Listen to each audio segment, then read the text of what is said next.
Hello दोस्तों, जय हिंद जय भारत। मैं हूं आपका दोस्त राहुल धाकड़, आपका मैथ्स डैडी, और आपका स्वागत करता हूं आपके फेवरेट चैनल रैंक प्लस पे।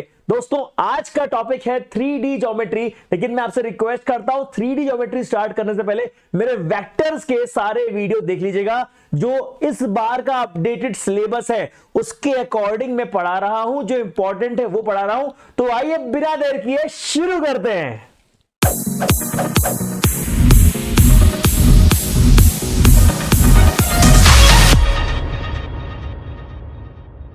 तो यारों, सबसे पहले स्टार्ट करने से पहले मैं आपको थोड़ा सा रिकैप करूंगा कि यहां पर हम लोगों को पता होना चाहिए कि दो वेक्टर के बीच में या तो डॉट प्रोडक्ट होता है या तो क्रॉस प्रोडक्ट। डॉट प्रोडक्ट का मतलब ये होता है कि भाई जैसे कि आपका डोर है, डोर में आप जिस डायरेक्शन में फोर्स लगाओगे उस डायरेक्शन में डोर का मूवमेंट होगा, दैट्स इट। उसके अलावा कोई और मूवमेंट या और कोई रिजल्ट नहीं आएगा। मतलब अगर ये डोर है, ये उसका हिंज है, ये डोर ऐसा मूवमेंट होता है, तो अगर मैंने यहां डायरेक्शन में उसको मूव किया तो यहां मूव कर जाएगा, यहां डायरेक्शन में मूव किया तो यहां मूव कर जाएगा, दैट्स इट। और कोई एक्शन नहीं होगा। लेकिन कई बार ऐसा होता है कि जहां हम फोर्स लगाएं उसके साथ तो मूवमेंट होता ही होता है, बल्कि उसके साथ साथ एक और रिजल्ट सामने आता है। जैसे कि मैंने बोला कि अगर मेरे पास एक बॉटल है, बॉटल का कैप है, कैप के अगर कैप को ओपन करना है मुझे, और मैं अगर उसको ओपन करने के लिए घुमाऊंगा तो वो ऊपर की तरफ भी जाएगा। मतलब जिस तरह से मैं उस पर फोर्स लगा रहा हूं, जिस डायरेक्शन में उस पर फोर्स लगा रहा हूं, उस डायरेक्शन में तो मूवमेंट होगा ही होगा, बल्कि उस डायरेक्शन के 90 डिग्री पर, नॉर्मल पर भी एक मूवमेंट होगा। जैसे कि मेरे पास एक बॉटल है और अगर मैं इसको एंटी क्लॉकवाइज डायरेक्शन में मूव करता हूं, कुछ ऐसे मूवमेंट करता हूं, तो जिस डायरेक्शन में फोर्स लगा रहा हूं उस डायरेक्शन में ढक्कन घूम रहा है, ये तो एक मूवमेंट हो गया। लेकिन इसके साथ साथ ये ढक्कन ऊपर की तरफ भी आ रहा है। मतलब जिस डायरेक्शन में फोर्स लगा रहा हूं उसके जस्ट परपेंडिकुलर, उससे जस्ट नॉर्मल डायरेक्शन में इसका एक मूवमेंट है। वैसे ही जब इस डायरेक्शन को मैं अगर इस तरह से क्लॉकवाइज डायरेक्शन में घुमाता हूं ढक्कन को, तो क्लॉकवाइज घुमाने पर ये क्लॉकवाइज ढक्कन घूमता भी है, लेकिन इसके साथ साथ ये अंदर की तरफ जा रहा है, ये अंदर की तरफ जा रहा है। इसका मतलब ये कैप आपका दो तरह का मूवमेंट करता है। जब मैं इसको एंटी क्लॉकवाइज घुमाता हूं तो ये अंदर की तरफ घुसता है, जब मैं इसको क्लॉकवाइज घुमाता हूं तो ये ऊपर की तरफ घुसता है। मतलब जिस डायरेक्शन में फोर्स लगा रहा हूं उससे जस्ट 90 डिग्री, मतलब उससे जस्ट नॉर्मल पे ये अपना मूवमेंट दिखाता है। इसका क्या मतलब है कि कभी कभी एक ही एक्शन होता है जहां पर हम डॉट प्रोडक्ट बोलते हैं। इस चीज को हम बोलते हैं डॉट प्रोडक्ट, जहां पे हम बोलते हैं कि जिस डायरेक्शन में हम मूवमेंट दिखाना चाह रहे हैं उस डायरेक्शन में मूवमेंट हुआ, दैट्स इट। लेकिन इस वाले केस को हम बोलते हैं क्रॉस प्रोडक्ट, इसको बोलते हैं क्रॉस प्रोडक्ट। और दोनों में डिफरेंस ये है कि यहां पर दो वेक्टर का मल्टीप्लाई करने पर आपको स्केलर प्रोडक्ट मिलता है और यहां पर दो वेक्टर का मल्टीप्लाई करने पे क्रॉस प्रोडक्ट मिलता है। मैंने रियल लाइफ एग्जांपल से आपको ये चीज समझाई है। अब आई होप आप लोग उसको याद करेंगे और कभी कोई पूछे तो उसको एग्जाम्पल के साथ बताएंगे। कॉन्सेप्ट क्लियर होना बहुत जरूरी है हमारा। अब यहां पर होता क्या है कि A dot B, A vector dot B vector का जो फॉर्मूला होता है वो इस तरह से होता है, और यहां पर क्योंकि एक नॉर्मल वाला कंपोनेंट दिया रहता है, इसलिए नॉर्मल का एन कैप, मतलब यहां पे एक यूनिट वेक्टर आप लेते हैं क्योंकि आपको पता है कि वहां पे राइट हैंड थंब रूल लगने वाला है। ऐसा घुमाएंगे तो अंदर जाएगा, ऐसा घुमाएंगे तो अंदर यहां जाएगा, तो उसी के हिसाब से हमने एक एन कैप भी ले लिया। अब खास बात यह होती है कि जब भी आप एक बनाते हैं X axis, Y axis, Z axis, तो उसमें आप डायरेक्शन के लिए ले लेते हैं आई कैप और यहां पे जे कैप और यहां पे के कैप। तो आपको पता होना चाहिए कि इनके बीच में भी डॉट प्रोडक्ट कैसे होता है और इनके बीच में क्रॉस प्रोडक्ट कैसे होता है। अब जब मैं आई के साथ डॉट प्रोडक्ट निकालता हूं तो ऑटोमेटिकली आई डॉट आई में आई का मैग्नीट्यूड, आई डॉट आई में आई का मैग्नीट्यूड, जे का मैग्नीट्यूड इंटू कॉस 0 डिग्री। आपको पता है कि आई का आई के साथ 0 डिग्री एंगल है और आपको पता है कि यूनिट वेक्टर इसका, इसलिए मैग्नीट्यूड 1 रहेगा, इसका मैग्नीट्यूड 1 रहेगा और cos 0 रहेगा 1। इसका मतलब आपको पता चल जाता है कि आई डॉट आई क्या होने वाला है 1, वैसे ही जे डॉट जे भी 1, k डॉट के भी 1। और जब हम बात करते हैं i डॉट j की, तो यहां पर ये आपका cos 90 हो जाता है, cos 90 होता है 0। इसीलिए जब भी i j j k i इनके पीछे मल्टीप्लीकेशन होता है तो ये सब के सब 0 हो जाते हैं, क्योंकि हमें पता है कि they are all mutually perpendicular to each other, right. तो आपको इसी तरह से पूरा का पूरा फॉर्मेट मिल जाता है। आपको i j j k i j j k i के बीच में डॉट प्रोडक्ट का रिजल्ट यहां पे मिल जाता है। वैसे ही कभी आपको एंगल निकालना हो तो यहां पर cos थीटा की वैल्यू रहेगी कुछ इस प्रकार से। दोस्तों इस बार आपको जो एग्जाम होने वाला है वहां पर दो चीजें बहुत इंपॉर्टेंट होने वाली हैं। पहला एंगल बिटवीन टू लाइंस और दूसरा आपके पास शॉर्टेस्ट डिस्टेंस वाला सवाल। तो यहां पर एंगल बिटवीन टू लाइंस और शॉर्टेस्ट डिस्टेंस सवाल इस बार बहुत इंपॉर्टेंट होने वाला है, क्योंकि जो पहले इंपॉर्टेंट हुआ करता था वो सिलेबस से बहुत कुछ हट गया है। इसलिए जो पढ़ा रहा हूं उसको बहुत ध्यान सुनिएगा।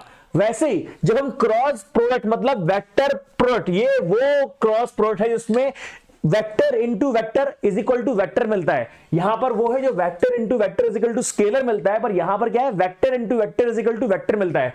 अब यहां पे होता क्या है, यहां पे कॉस की जगह साइन थीटा है। तो आपको अच्छी तरह समझ में आ रहा होगा कि यहां पर भी एक्सेस तो इस तरह से ही है। तो आई क्रॉस आई क्या होगा, आई क्रॉस आई में यहां पर फिर से आप समझिए कि यहां पर भी 1 होगा, यहां पर भी 1 होगा, क्योंकि यहां पर आपका यूनिट वेक्टर है, उसका मैग्नीट्यूड तो 1 ही होता है। लेकिन यहां पे साइन 0 हो जाएगा, साइन 0 होता है आपका 1। तो आपका जब भी सेम कंपोनेंट रहेगा, यहां पर आपका आई क्रॉस आई जो हो रहा था यहां पे 1 हो रहा था, पर यहां पे साइन 0 जो है वो 0 हो जाएगा। तो यहां पर आपका सेम जब भी कैप रहेंगे आई आई जे जे के वहां पर साइन 0 0 हो जाएगा और whole will be equal to 0। यहां पर भी 0, यहां पर भी 0। डिफरेंस याद रखिएगा, यहां पर i डॉट i 1 था, j डॉट j 1 था, k डॉट k 1 था, लेकिन यहां पर i क्रॉस i 0 रहेगा, j क्रॉस j 0 रहेगा, k क्रॉस k 0 रहेगा। लेकिन इससे इंटरेस्टिंग, ज्यादा इंटरेस्टिंग समझने के लिए यह है कि i j पे, j k पे और k i पे क्या रहेगा। दोस्तों एक बात बहुत ध्यान सुनिएगा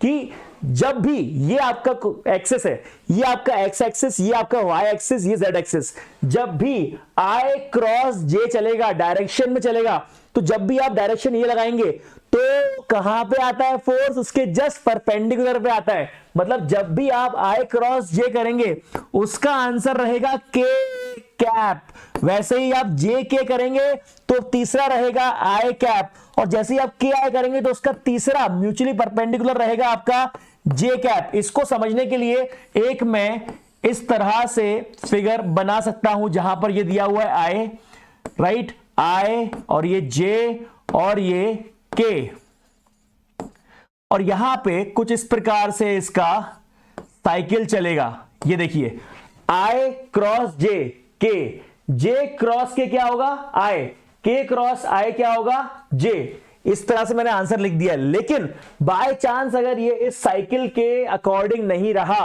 बाय चांस यहां पे क्या था आई जे, तो आपने बोला I cross J is equal to K, right, J cross K is equal to I, मतलब आगे वाले को अपना रिजल्ट दिखाता है। क्यों, क्योंकि जब मैं, ध्यान सुनिएगा, जब मैं इधर फोर्स लगाता हूं, राइट हैंड थंब रूल यहां यूज होता है, जब मैं एंटी क्लॉकवाइज घुमाता हूं, आप अपना हाथ घुमा के देखिए, अपने आप समझ में आएगा आपको। फिर हाथ में बॉटल पकड़िएगा, बॉटल पकड़ के आप राइट हैंड साइड से उसमें एंटी क्लॉकवाइज मूवमेंट करिए ढक्कन में। तो जब एंटी क्लॉकवाइज मूवमेंट करेंगे तो आपका ढक्कन ऊपर की तरफ जाएगा, और जब आप उसमें आप क्लॉकवाइज डायरेक्शन में घुमाएंगे तो वो नीचे की तरफ ढक्कन लगेगा, राइट। तो आपको समझ में आएगा कि दोनों में डायरेक्शन का फर्क है। अब यहां पे आई जे किया तो बढ़िया आराम से अपना के आ गया, लेकिन जैसे ही आप जे इंटू जे क्रॉस आई करेंगे, जे क्रॉस आई करने में आपका क्या हुआ, साइकिल आपका घूम गया, तो आपका के तो आएगा लेकिन आएगा माइनस के कैप। क्या मेरी बात समझ में आ रही है, क्योंकि कई बार फोर्स आपका नॉर्मल में ऊपर लग रहा था और फिर राइट हैंड थंब रूल के अकॉर्डिंग नॉर्मल में नीचे लग रहा था, तो ऊपर से नीचे का आपको डायरेक्शन देना पड़ेगा। अगर ऊपर वाला पॉजिटिव है तो नीचे वाला माइनस के होगा, राइट। वैसे ही के क्रॉस जे, देखो उल्टा आ रहा है, ये के को ऐसे जाना चाहिए पर के क्रॉस जे उल्टा आ रहा है, तो अगली बार जो आई आएगा वो माइनस आई के का आएगा। और वैसे ही आई क्रॉस के देखो अगेंस्ट द फ्लो जा रहा है, तो यहां पर क्या आएगा माइनस जे। आई होप आपको ये सारी बेसिक चीज समझ में आ रही होगी। मेरा काम आपको बेसिक मजबूत करवा के एग्जाम में भेजना है, क्योंकि आपके जब तक स्ट्रॉन्ग फाउंडेशन नहीं होगा हम आगे नहीं बढ़ पाएंगे, राइट। आपको आई होप डॉट प्रोडक्ट समझ में आ गया होगा, आपको क्रॉस समझ में आ गया होगा, और आपको विद एग्जांपल समझ में आया होगा कि क्यों हम इसको डॉट बोलते हैं, क्यों इसको हम क्रॉस बोलते हैं, क्यों यहां पर दो वेक्टर का मल्टीप्लाई करने पर स्केलर क्वांटिटी आती है और यहां पे क्यों दो वेक्टर का मल्टीप्लाई करने पर वेक्टर क्वांटिटी आती है, राइट। थोड़ा मूव करते हैं आगे कि जब भी हम क्रॉस प्रोडक्ट करते हैं डॉट वाले, तो मैंने आपको बहुत सारे एग्जांपल दे दिए थे पिछले लेक्चर में, लेकिन आपको जब भी मैं क्रॉस करवाऊंगा तो याद रखिएगा यहां पे ए क्रॉस बी जब होता है तो यहां पर कुछ इस प्रकार से, मतलब A1 का मल्टीप्लिकेशन कितनी बार होगा जरा देखिए, B1 I के साथ होगा, फिर B2 J के साथ होगा, फिर B3 K के साथ होगा, राइट। एक एक करके पूरा जिस तरह से अलजेब्रा मल्टीप्लाई होता है सेम रूल यहां फॉलो होगा। फिर यहां पे A2 J मल्टीप्लाई किसमें करेगा, पूरे के पूरे इसमें, और आपका रिजल्ट पूरा A क्रॉस B का कुछ इस प्रकार से आ जाता है। एक बात याद रखिएगा, यहां पे जो आपका A वेक्टर था उसका मैग्नीट्यूड इज ऑलवेज, ये जो आपका दिया था ना, ये वही रहेगा जो हमने पहले सीखा है, राइट। ये हमने पहले सीखा हुआ है, इसको भूलना नहीं, और ये हमारा B वेक्टर रहेगा जो हमने पहले ही ऑलरेडी देख लिया है, राइट। तो यहां पर आपको ये रिजल्ट याद रखना है क्योंकि हमारा ये काम आने वाला है। थोड़ा आगे बढ़ते हैं कि कभी आपसे साइन थीटा की वैल्यू पूछ ली जाए तो sine theta is basically what, sine theta is basically what, आप निकालते हैं प्रोडक्ट। तो हमारे पास जो फॉर्मूला था वो कुछ इस प्रकार था, A cross B is equal to magnitude of A magnitude of B और साइन थीटा। तो साइन थीटा जो होता है उसमें लिखेंगे तो ये डिनोमिनेटर चला जाएगा। अब जरा डिनोमिनेटर सोचिए, ये root A square A2 square A3 square, ये क्या है आपका, ये है आपका A का मैग्नीट्यूड, और ये लिखा हुआ है आपका B का मैग्नीट्यूड, और ये जो लिखा है आपका ये A क्रॉस B, वो यहां पर मैंने पूरा का पूरा मल्टीप्लाई करके जो आना था पिछले स्लाइड में बताया था वो लिखा हुआ है, राइट। अब बाय चांस अगर आपको मल्टीप्लाई करने का आंसर निकालना है तो कैसे निकालेंगे, तो इसके लिए डिटरमिनेंट फॉर्म हमने यहां पर सुझाया गया है कि डिटरमिनेंट फॉर्म क्या होता है कि कभी भी आपको एक वेक्टर दे दिया हो A और दूसरा वेक्टर दे दिया हो B और A क्रॉस B पूछ रहा हो, तो जिस तरह से A डॉट B करते हैं वैसा ही निकालते हैं इसमें, ठीक है। इसमें क्या करते हैं, इसको सिंपल इसके I J K कंपोनेंट जो है उनको लिखते हैं पहले, और उसके बाद यहां पर सिंपली A1 A2 A3 जो कंपोनेंट दिए हुए हैं वो, और यहां पर B1 B2 B3, that's it. और हमको जिस तरह से डिटरमिनेंट सॉल्व करने का बोला जाता है वैसे ही इसको सॉल्व कर देंगे and you will get the answer, right. I hope आपको डिटरमिनेंट सॉल्व करना आता है। And this is what, this is just A vector cross B vector, लेकिन उसका मैग्नीट्यूड निकालना है तो क्या करेंगे, here this is your answer. अब आपके पास एक बहुत ही बेसिक सवाल आया है, यहां पर ये बोल रहा है if the magnitude of the vector product of vector this with a unit vector along with the sum of this and this is equal to √2 find lambda. एक बार अच्छे से क्वेश्चन पढ़ लीजिए और आप समझिए इसमें निकालना क्या है। तो जो निकालना है मैं एक बार गिवन लिख देता हूं क्वेश्चन में, A वेक्टर की वैल्यू दी हुई है, B vector is along this and this, तो इसका मतलब दोनों का सम रहेगा, तो आंसर क्या आएगा 2 plus lambda I 4 plus 2 6J minus 5, तो -2 के। आपको एक क्वेश्चन देख के समझ में आ रहा होगा कि यहां पे यूनिट वेक्टर निकालना रहेगा इसका। तो यूनिट वेक्टर कैसे निकालते हैं हम लोग, यूनिट वेक्टर निकालते हैं जब वेक्टर में से उसी का मैग्नीट्यूड डिवाइड कर देते हैं। तो ये हमारे पास आ गया है बी कैप। बी कैप क्या होता है, बी कैप का मतलब होता है यूनिट वेक्टर ऑफ बी। तो अब यहां पे जरा क्वेश्चन दोबारा पढ़िए, if the magnitude of the vector product of vector this with the unit vector, मतलब हमारे पास अब A क्रॉस B के लिए सामान आ गया है और उसका आंसर आपको √2 दिया हुआ है। So let us try to find out the answer. Now you have to understand, we have to find out magnitude. कैसे निकालेंगे मैग्नीट्यूड, आपके पास पूरा का पूरा वेक्टर आ गया है, दोनों का क्रॉस आ गया है, जो कि हम लोग दो का मल्टीप्लाई कैसे करते हैं, दो वेक्टर का मल्टीप्लाई करते हैं डिटरमिनेंट के फॉर्म में। तो डिटरमिनेंट के फॉर्म में मल्टीप्लाई करने पर आपका आंसर आ गया है, और अब निकालेंगे आप magnitude. First of all squaring both side, जैसे स्क्वायरिंग बोथ साइड करेंगे ये रूट और ये रूट गायब हो जाएगा, क्रॉस मल्टीप्लाई करेंगे, सॉल्व करने के बाद आपका लैम्डा का जो वैल्यू है that is going to be 1। Please आराम से देखिए, इसको सॉल्व करिए, ये 4 नंबर तक का सवाल आ सकता है। Now as I told you, angle between two lines बहुत इंपॉर्टेंट है। अब मैंने पहले आपको वेक्टर फॉर्म दिया था, दो मैंने वेक्टर के फॉर्म में लिखा था, तो उसके बीच में एंगल हमने निकाला था cos थीटा के फॉर्म में। वैसे ही यहां पर अगर आपके पास इस फॉर्म में अगर दिया हुआ है, अगर, तो उसका एंगल कैसे निकालेंगे? Find the angle between two lines. तो ये आपका पहला वेक्टर है, दूसरा वेक्टर आपका ये है, इसमें बीच में आप एंगल, वही सिमिलर फॉर्मूला है, यहां पर आप बी डॉट सी करके उसका एंगल निकाल लेंगे, ये पहले पढ़ चुके थे। अब इसको बाय चांस हमने मैग्नीट्यूड और पूरा A1 A2 A3 फॉर्म में लिख दिया, तो हम लोग कुछ इस प्रकार से लिख देंगे। और आपको पता होना चाहिए कि cos थीटा की जो वैल्यू होती है, cos थीटा की value is L1 L2 plus M1 M2 plus N1 N2। यहां पर ये डायरेक्शन कोसाइन की बात कर रहा है, मतलब अगर आपको डायरेक्टली डायरेक्शन रेशियोज या डायरेक्शन नंबर्स के फॉर्म में वैल्यू दी हो तो आप उसको इस तरह निकालेंगे, अगर आपको डायरेक्शन कोसाइन के फॉर्म में दी हो वैल्यू तो आप उसको एंगल इस तरह निकालेंगे। अब दो लाइन अगर दी हुई हैं तो इसके एंगल बाइसेक्टर की बात भी कर लेते हैं, जरा देखिए कैसे। अगर ये दो लाइन दी हुई है, इनके बीच का एंगल बाइसेक्टर जो दोस्तों रहेगा that is going to be A cross और ये B, तो A vector plus B vector, ये जो है इसका एंगल बाइसेक्टर रहेगा। मैं एक्यूट ऑब्ट्यूज की बात नहीं कर रहा हूं, मैं इन दोनों के एंगल बाइसेक्टर की बात कर रहा हूं। अच्छा, बाय चांस आपने इसको एक्सटेंड करके पीछे कर लिया तो यहां पर इसके पीछे करने के कारण ये बन जाएगा माइनस बी वेक्टर, और इसका जो एंगल बाइसेक्टर रहेगा, इसका जो एंगल बाइसेक्टर रहेगा वो भी दिस प्लस दिस रहेगा। इसका मतलब वो रहेगा आपका A vector plus minus B vector, मतलब ए माइनस बी वेक्टर। क्या मेरी बात समझ में आ रही है? तो आपने इस तरह से दोनों का एंगल बाइसेक्टर निकाल लिया, ये एंगल इसके बराबर है, ये एंगल इसके बराबर है, तो एंगल बाइसेक्टर इस तरह से निकालते हैं। अच्छा, एक और चीज, कभी अगर बाय चांस समझ में कैसे आए कि एक्यूट एंगल या ऑब्ट्यूस एंगल, अगर ऐड करने के बाद इसका सम जो है वो पॉजिटिव आ जाएगा तो समझ जाना कि इसका एक्यूट एंगल निकल रहा है, और अगर ये सम करने के बाद अगर इसका सम जो है वो अगर नेगेटिव आ जाए तो समझ जाना कि इनके बीच में ऑब्ट्यूस एंगल निकल रहा है। तो इस तरह से आप दो लाइन के बीच में, दो वेक्टर के बीच में इक्वेशन निकाल सकते हैं। अब जब भी आपके पास स्पेस में कोई लाइन रहेगी तो या तो वो लाइन इंटरसेक्ट करेगी या तो इंटरसेक्ट नहीं करेगी। इंटरसेक्ट करेगी तो ये पॉइंट ऐसा बन जाएगा, अगर इंटरसेक्ट नहीं करेगी तो इनके बीच में हम एक जो डिस्टेंस आएगा वो निकाल लेंगे।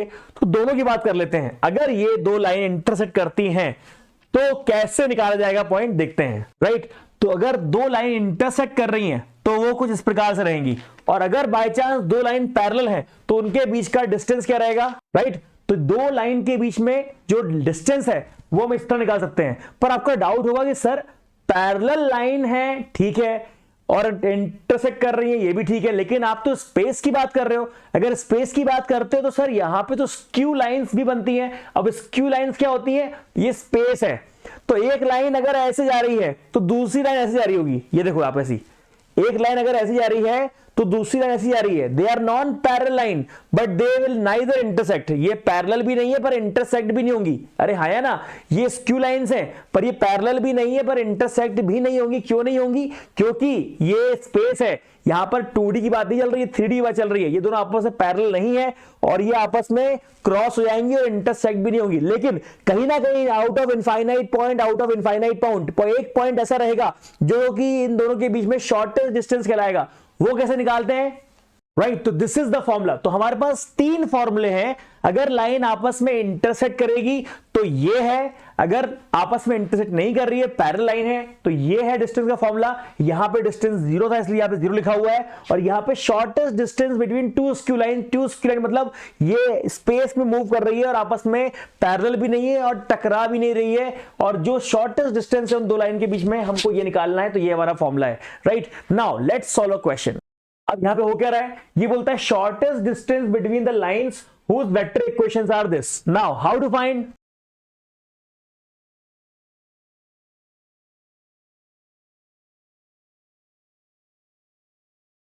आपको यह पता होना चाहिए कि शॉर्टेस्ट डिस्टेंस का फॉर्मूला कुछ इस तरह से होता है। अब ये आपके पास A2 माइनस A1 यहां से निकाल लेंगे, B1 क्रॉस B2 के लिए यहां पर हम लोग डिटरमिनेंट लगा लेंगे। तो फटाफट निकालते हैं जल्दी से और इसमें सब्स्टिट्यूट करते हैं।